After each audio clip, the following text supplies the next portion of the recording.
রাজীব, তোর বোনকে আমার সাথে একটা রাত থাকতে দিবি? কথা দিচ্ছি কেউ কিচ্ছু জানতে পারবে না। নিজের বন্ধু সায়কের কথা শুনে রাগে চোখ দুটো লাল হয়ে গেল রাজীবের। সায়ককে একটা ধাক্কা মেরে বলতে লাগলো, কি বলছিস? মাথা ঠিক আছে তোর? এই কথা একবার বলেছিস ভালো কথা, কিন্তু আর যেন কখনো তোর মুখে না শুনি। আরে রেগে যাচ্ছিস কেন? আমি তো জাস্ট মজা করছিলাম তোর সাথে। তাই বলে তুই আমার বোনকে নিয়ে মজা করবি? নেক্সট টাইম এমন ফালতু মজা করতে আসলে তোর মাথা ফাটাবো আমি। এরপরে দরকার পড়লে তোকে হাসপাতালে ভর্তি করব। খুব ভয় পেয়ে গেলাম তোর কথা শুনে দোস্ত। মজা নিচ্ছিস? না, সিরিয়াসলি। চল এবার তোদের বাড়িতে যাই। না, তোকে নেওয়া যাবে না আমার বাড়িতে এখন। কেন, কি করলাম আমি? পরে কখনো যাস, এখন আর কথা বলিস না তো। যা, বাড়িতে যা। এই বলে নিজের বন্ধু সায়ককে রেখে নিজের বাড়ির উদ্দেশ্যে রওনা দিল রাজীব। আজকে সায়ক ওর মুডটাই অফ করে দিয়েছে। সায়ক যদি আর একবার ওর বোনকে নিয়ে উল্টোপাল্টা কথা বলে, তাহলে সায়কের সাথে হয়তো বন্ধুত্ব রক্ষা করা কঠিন হয়ে যাবে রাজীবের। রাজীব চলে যেতেই সায়ক ওর বাড়িতে ফিরে আসে। ফোনটা হাতে নিয়ে একটা নম্বরে কল দিল। কলটা রিসিভ হতেই ওপাশ থেকে এক নারী কণ্ঠ ভেসে আসে। তারপর নারী কণ্ঠটা ওকে বলতে লাগলো, কি ব্যাপার, এতদিন পরে আমার কথা মনে পড়লো তোমার? তোমার কথা তো সবসময় মনে পড়ে আমার বেবি। আজকে তোমার বাড়িতে আসতে চেয়েছিলাম, কিন্তু কপালটাই খারাপ আমার। কেন, কি হয়েছে? তোমার ভাই আটকে দিল আমায়। কেন আটকে দিল? আচ্ছা, তুমি ভাইয়াকে আবার কিছু বলনি তো? না না, কি বলবো, তবে একটু দুষ্টুমি করেছিলাম ওর সাথে, তাতেই বেচারা চটে গেল। কি দুষ্টুমি করেছিলে? বাদ দাও তো ওসব কথা। এখন বলো, কবে আমরা দুজন দেখা করছি? আর এবার কিন্তু পার্কে বা কোনো রেস্টুরেন্টে নয়। তাহলে? কি আজব, এক কথা কতবার মনে করিয়ে দিতে হবে তোমায়? আমার খুব ভয় করছে সায়ক। বিয়ের আগেই আমরা দুজন এক বিছানায় সময় কাটাবো, এটা কি ঠিক হবে? পৃথিবীতে ভুল বলতে কোনো কথা হয় না লিজা। তুমি আর আমি যদি মন থেকে এক হতে চাই তাহলে সেখানে কোনো ভুল নেই। কিন্তু যদি ধরা পড়ে যায়, ভাইয়া মেরে ফেলবে আমায়। তার আগেও তোমায় মারবে। কেন ধরা পড়ব? আমি ধরা পড়ার মতো কোনো ফাঁক ফোকর রাখবই না। আচ্ছা, তুমি নিজের চাহিদাটা মিটে গেলে ছেড়ে দেবে না তো আমায়? এই কথাটা বলতে পারলে তুমি লিজা। আমি তোমাকে দিয়ে নিজের চাহিদা মেটাতে চাইছি। আমি তো জাস্ট একটু আদর ভালোবাসা দিতে চেয়েছিলাম তোমায়, যেটা বিয়ের পরে তোমার পাওয়ার কথা সেটা না হয় বিয়ের কদিন আগে। হ্যাঁ, আমার ভাইয়া আর বাবা তো বসে আছে তোমার সাথে আমার বিয়ে দেওয়ার জন্য। আমার সাথে তোমায় বিয়ে দিতে না চাইলে জোর করে তুলে নিয়ে আসবো। তাই নাকি? হ্যাঁ। আচ্ছা, সময় আসুক, তারপরে দেখা যাবে। তাহলে কবে আমরা দুজন হোটেলে মিলিত হচ্ছি বলো? আমি যত তাড়াতাড়ি সম্ভব তোমাকে জানাবো। একটু ধৈর্য ধরো আমার উপরে যান। এই বলে লিসা ওর বয়ফ্রেন্ড সায়কের ফোন কল কেটে দিল। এদিকে রাজীব বাড়িতে ফিরে লিসার খোঁজ করতে থাকে। লিসার সাথে দেখা হবার পর ওকে বলতে লাগলো, কি ব্যাপার? সারাদিন থাকিস কোথায় তুই? খুঁজলেও তো তোকে পাওয়া যায় না। আর আর হাতে ফোন কেন? সারাদিন হাতে ফোন নিয়ে ঘোরাঘুরি করা কিন্তু একদম পছন্দ করি না আমি। আরে ভাইয়া, বকছো কেন তুমি আমায়? বলো না, কি বলবে? শোন, আজ থেকে ওই শায়কের থেকে দূরে দূরে থাকবি। কেন ভাইয়া, সায়ক কি করলো আবার? আর ওরা তোমার ফ্রেন্ড? আমি তোকে যেন ওর সাথে আর কখনো দেখতে না পাই, ব্যাস। আর কোনো কথা শুনতে চাই না আমি। আর আর শায়ক মানে কি? তোর থেকে বড় ও। আমাকে যেমন ভাইয়া বলে ডাকিস, ওকেও তাই বলবি। আচ্ছা ঠিক আছে, কিন্তু তার কাছে না গেলে ভাইয়া বলে ডাকবো কখন? যদি ও কখনো নিচে থেকে তোর কাছে আসে, ওকে ইগনোর করবি, কেমন? আমি যেন আর কখনো ওর সাথে তোকে না দেখি, তাহলে কিন্তু একদম ভালো হবে না বলে দিচ্ছি। এরপর রাজীব লিসার ঘর থেকে বেরিয়ে গেল। লিসা কখনোই চায়নি ওর ভাইয়া আর সায়কের বন্ধুত্বের ভিতরে ফাটল ধরুক, তাহলে সেটা ওদের দুজনের রিলেশনশিপের ওপরে এফেক্ট ফেলতে পারে। কিন্তু লিসার ভয়টাই সত্যি প্রমাণ হতে যাচ্ছে। এর এক সপ্তাহ পরের ঘটনা। একদিন লিসা সায়ককে ফোন করে বলে, সায়ক, কোথায় তুমি? কেন, কি হয়েছে? আমি বাড়ি থেকে বেরিয়েছি ক্লাসের কথা বলে, একটা দোকানের সামনে দাঁড়িয়ে আছি। তুমি চলে আসো এখানে। আচ্ছা ঠিক আছে, তুমি আমাকে লোকেশনটা পাঠিয়ে দাও, আমি এক্ষুনি আসছি। আর হ্যাঁ, একটু আড়ালে আড়ালে থেকো যাতে কেউ না দেখে ফেলে তোমায়। না, কেউ দেখবে না। তুমি তাড়াতাড়ি এসো। এরপরে সায়ক এসে লিজাকে ওর একটা পরিচিত হোটেলে নিয়ে যায়। দুজনে দরজা বন্ধ করে বিছানার ওপরে বসে আছে। লিজা সায়ককে বলে, আমার খুব ভয় করছে সায়ক। তোমার শুধু ভয় পাওয়া ছাড়া আর কোনো কাজ আছে? রাজীব কিচ্ছু জানতে পারবে না, টেনশন করো না। না, সেই ভয় না। আসলে আজকে আমার ফার্স্ট টাইম তো, কখনো করিনি আগে এসব, তাই একটু বেশি ভয় করছে। ও, এই নিয়ে ভয়? এত ভয় পাবার কিছু নেই সোনা। আমি বেশ সফটলি করব তোমার সাথে। শুনেছি প্রথমবার নাকি খুব ব্যথা যন্ত্রণা হয়। হ্যাঁ, সেটা তো একটু হয়, কিন্তু আমি তোমাকে বেশি যন্ত্রণা দেব না, প্রমিস করলাম। তোমাকে কষ্ট পেতে দেখলে কি আমার ভালো লাগবে বলো? এরপরে লিজাকে জড়িয়ে ওকে নিয়ে বিছানার ওপরে শুয়ে পড়ল। সায়ক নিজেকে অনাবৃত্ত করে লিজার দিকে এগিয়ে আসতেই লিজা ওকে বাধা দিয়ে উঠল। সায়ক, কি করছো? কেন, কি হয়েছে? প্লিজ প্রোটেকশন ইউজ করো, নয়তো সর্বনাশ হয়ে যাবে। না, কিছু হবে না, ভয় নেই।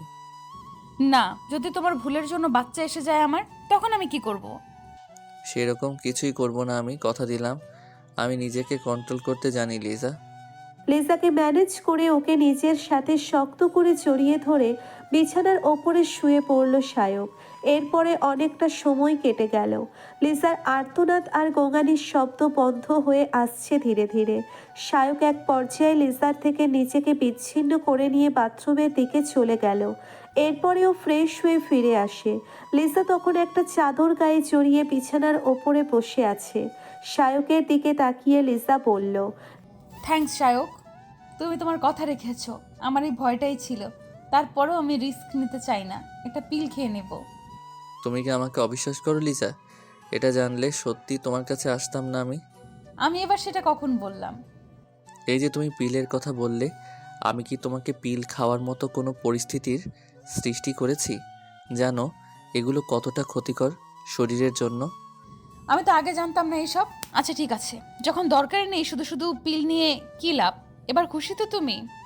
লিজার দিকে তাকিয়ে একটা হাসি দিল সায়ক। লিজা ওর এই হাসির কারণ বুঝতে পারল না। এই হাসি সায়কের বিজয়ের হাসি।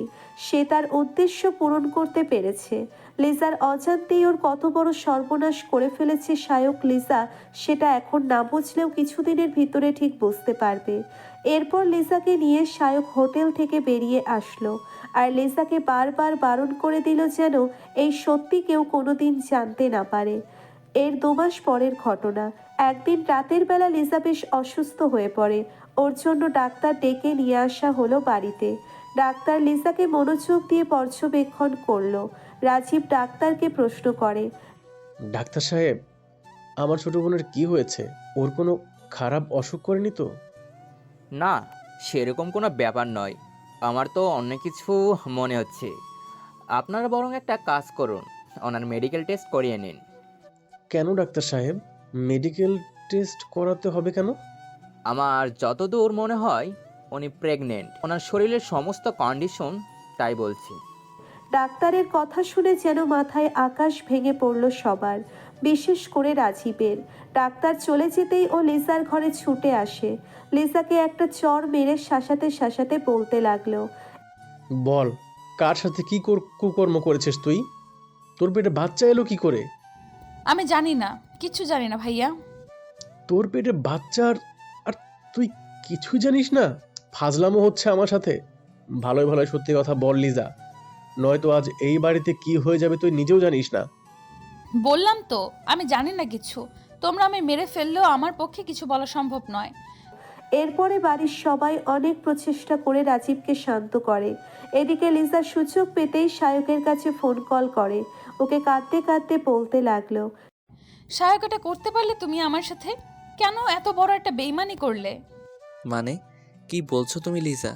আমি আবার কি করলাম তোমার সাথে? এই মেয়ের সাথে যা করলে সে প্রেগনেন্ট হয়, ঠিক তাই বলো। বাচ্চা কি করে আসলো আমার পেটে?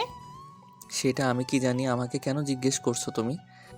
আমার কাছে এখন সবটা পরিষ্কার। সেদিন তুমি আমায় ইচ্ছে করে মিথ্যে বলেছিলে আর বাধ্য করেছিলে যাতে আমি পিল না খাই, যাতে করে আজকের এই দিনটা দেখতে হয়। কেন করলে এটা তুমি সায়ক?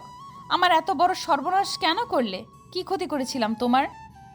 আমি তোমার কথা এখনো কিছু বুঝতে পারছি না। আমি কি করেছি তোমার সাথে? এই 2 মাসে সব ভুলে গেলে? বাহ, এটা তো নিশ্চয়ই মনে আছে তোমার। আমরা দুজন একসাথে হোটেলে গিয়েছিলাম, সেখানে তোমার সাথে আমার... এই দাঁড়াও, 1 মিনিট। কি বললে তুমি? তুমি আর আমি হোটেলে? আমি আবার তোমাকে নিয়ে হোটেলে কবে গেলাম লিজা? সায়কের কথা শুনে স্তব্ধ হয়ে গেল লিসা। তুমি এখন এইভাবে সবটা অস্বীকার করছো কেন? আমি আমার ভালোবাসার রক্ষা করার জন্য তোমার সাথে এক বিছানায় সময় কাটাতে রাজি হয়ে গিয়েছিলাম। তুমি কি বলতে চাইছো? তোমার আর আমার ভেতরে ভালোবাসা ছিল? আমি তো কোনো দিন ভালোবাসিনি তোমায়। না তুমি আমায় ভালোবেসেছো। তুমি রাজীবের বোন, সেই সূত্র ধরে আমাদের দুজনের ভেতরে একটা পরিচয় ছিল। একে অপরকে চিনতাম আমরা, এর থেকে বেশি কিছু নয়।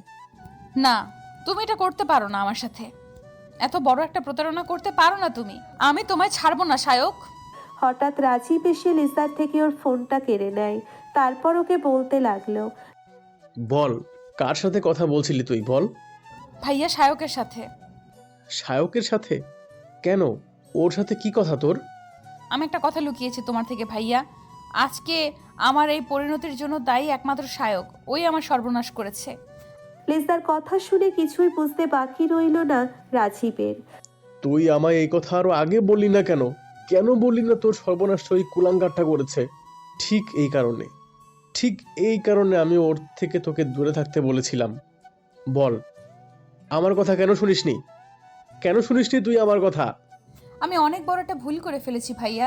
সায়ককে আমি বিশ্বাস করেছিলাম, ওকে ভালোবেসেছিলাম। ও আমার ভালোবাসার মান রাখতে পারেনি। তুই একদম চিন্তা করিস না বোন, ওই সায়কের ব্যবস্থা তো আমি করছি। ভাইয়া, ও এখন কিছুই স্বীকার করছে না।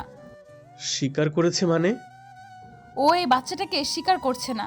আমার সাথে ওর কখনো ভালোবাসার সম্পর্ক ছিল এটা পর্যন্ত অস্বীকার। ভাইয়া, ও আমায় এইভাবে ফাঁসাবে আমি কখনো বুঝতেই পারিনি। তুমি আমাকে বাঁচাও, একটা ব্যবস্থা করো ভাইয়া। এরপরে রাজীব সায়ককে খুঁজে ওর বাসাতে গেল। সায়ককে দেখেই ওকে সজোরে একটা ধাক্কা মেরে মাটিতে ফেলে দেয়। এরপরে ওকে উঠিয়ে ওর শার্টের কলার টেনে ধরে বলতে লাগলো, বল, আমার বোনের সরলতা নিয়ে এত বড় একটা সর্বনাশ কেন করলি তুই বল? আরে আমার ছোট বোন তো তোর নিজের বোনের মতোই, কেন ওকে ভালোবাসার জালে ফাঁসালি? আর শেষ পর্যন্ত ওর এই পরিণতি ঘটালি তুই? আমি তোর বোনকে চিনি না। আর কি বলছিস তুই এগুলো আমায়? কোনো প্রমাণ আছে তোর বোনের কাছে যে ওর পেটের বাচ্চাটা আমার? আমি তোকে শেষ করে ফেলবো, জাস্ট শেষ করে ফেলবো। তুই একদম ঠিক কাজ করিসনি। রাজীবের কথা শুনে সায়ক হেসে উঠল। রাজীব অবাক হয়ে ওকে জিজ্ঞেস করে, তুই হাসছিস? এত কিছুর পরেও হাসি পাচ্ছে তোর? কেন হাসবো না বল? তুই আমার কাছে এসেছিস তোর বোনের অন্যায়ের বিচার নিয়ে। যদি এই একই অন্যায়ের বিচার নিয়ে আমি তোর কাছে যাই, তখন কি করবি তুই? মানে তুই কি বলতে চাইছিস? তুই রবি নামে কাউকে চিনতিস? বল, তোর সাথে কি সম্পর্ক ছিল তোর? আর রবি কোনো আত্মহত্যা করেছিল? সায়কের মুখ থেকে রবির নাম শুনে চমকে উঠল রাজীব। ওকে বলতে লাগলো, তুই রবিকে চিনলি কি করে? ও, তার মানে রবির কথা সত্যি মনে আছে তোর? এবার বল, রুবি কি অন্যায় করেছিল? কি করেছিস তুই রুবির সাথে যার কারণে ওকে আত্মহত্যা করতে হয়? সায়কের কথা শুনে রাজীব চুপ করে রইল। ওর মুখে কোনো কথা নেই। সায়ক রবিকে কি করে চিনল সেই হিসেব মেলাতে ব্যস্ত রাজীব। কি হলো রাজীব, তুই কথা বলছিস না কেন? চুপ করে আছিস কেন? ঠিক আছে, আমি বলছি। একদিন সন্ধ্যাবেলা যখন রুবি ওর বাসায় ফিরছিল, তুই ওকে জোর করে নিজের গাড়িতে ওঠাস। এরপরে ওর সাথে আর কি কি করেছিস সেগুলো আমি নিজের মুখে বলতে চাই না। এর কিছুদিন পরে রুবি জানতে পারে ও প্রেগনেন্ট। ও দিশেহারা হয়ে পড়ে, ছুটে আসে তোর কাছে। তোর হাতে পায়ে ধরে যেন তুই ওর বাচ্চাটা অন্তত স্বীকার করে নিস, নয়তো ওর মরা ছাড়া কোনো উপায় থাকবে না। রুবিকে সেদিন তুই ধাক্কা মেরে তাড়িয়ে দিয়েছিলি। রুবি কোনো উপায় না পেয়ে ফ্যানের সাথে ঝুলে সুইসাইড করে।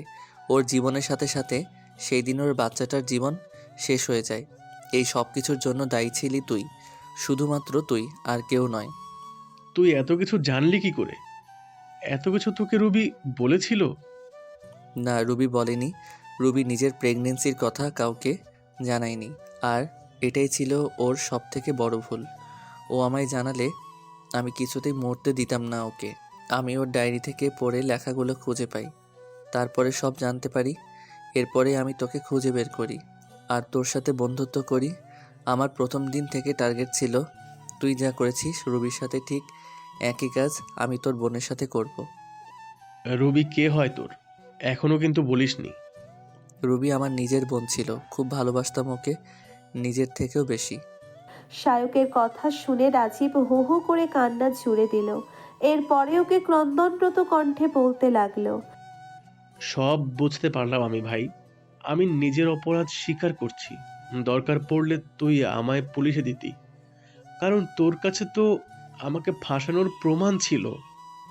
না, সেটা করে তোর ওপরে প্রতিশোধ নেওয়া হতো না আমার। আমি তোকে বোঝাতে চেয়েছিলাম একটা মেয়ের জীবন নিয়ে ছিনিমিনি খেলার যন্ত্রণা কতটা ভয়ঙ্কর হতে পারে। এখন সেই যন্ত্রণাটা অনুভব করতে পারছিস তো? আমি জানতাম তুই এমনিতে যেমনই হোস না কেন নিজের বোনকে ভীষণ ভালোবাসিস। তোর বোনই সবচেয়ে দুর্বল জায়গা তোর।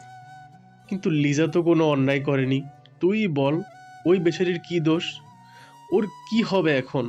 আমি যে ওকে মনে হয় আর বাঁচাতে পারবো না। আমি তোর মতো এতটাও অমানুষ নই। লিজাকে আমি সত্যিই নিজের মন থেকে ভালোবাসি। আমরা দুজন একে অপরকে বিয়ে করার কথা দিয়েছিলাম। লিজাকে বিয়ে করতে আর ওর সন্তানকে স্বীকার করে নিতে কোনো আপত্তি নেই আমার।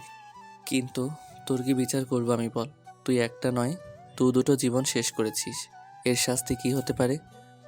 আমি আমার ভুল বুঝতে পেরেছি ভাই। তুই বল শুধু, এখন আমায় কি করলে আমি আমার পাপের প্রায়শ্চিত্ত করতে পারবো? সত্যি তুই নিজের ভুল বুঝতে পেরেছিস তো? হ্যাঁ, আমি জানি না কি করে নিজেকে প্রমাণ করব আমি। এরপরে রাজীবকে হতবাক করে দিয়ে শায়ক ওর সামনে রুবিকে উপস্থিত করে। রবির কোলে 2 মাসের একটি বাচ্চা। রাজীবকে শায়ক সবটা খুলে বলল।